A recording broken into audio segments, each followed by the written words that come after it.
خیال دی چې درد صاحب تنها صاحب زما غوندې انګار انګار ځواني دې ننګوله زما غوندې انګار انګار ځواني دې ننګوله ښکلاوې د غربت ځکه خاني دې ننګوله زما غوندې انګار انګار ځواني دې ننګوله ښکلاوې د غربت ځکه خاني دې ننګوله زه ولې د خدای دې عجب حکمت ته حیران نشم زه ولې د خدای دې عجب حکمت ته حیران نشم چې ته به حقیقي موسیقي دې زه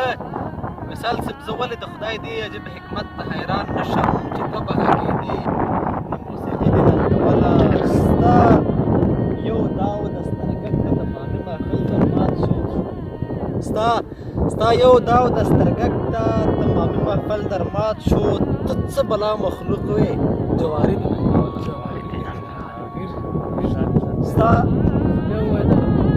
ستا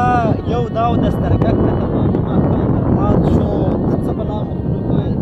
جواري دې ننګوله ته څه رقم ښایست وې چې سپرلی دې پسې واخیست ته څه رقم ښایست وې چې سپرلی دې پسې واخیست ته وې کوم رنګ انسان چې پاچاهي دې ننګوله ته څه رقم ښایست وې چې سپرلی دې پسې واخیست ته وې کوم رنګ انسان چې پاچاهي دې ننګوله قربان د وطن مینې له تا هر څه مې قربان د وطن مینې له تا هر څه مې قربان له ژونده بهترینې زندګي دې ننګوله قربان د وطن مینې له تا هر څه مې قربان له ژونده بهترینې زندګي دې ننګوله همت دې وموندلی لکه خس د سیند په سر همت دې وموندلی لکه خس د سیند په سر نو ځکه د ټول ښار خریداري دې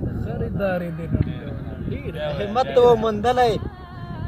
وموندلی لکه خس د سیند په سر نو ځکه د ټول ښار خریداري دې ننګوله ښکلاوې د غربت زما غوندې انګار انګار ځواني دې ننګوله ښکلاوې د غربت ځکه خاني دې ننګوله ستا یو داو د سترګک ته تمامي محفل درمات شو ستا یو داو د سترګک ته تمامي محفل درمات شو ته څه بلا مخلوق وې جواري دې ننګوله او همت دې وموندلی لکه خس د سیند په سر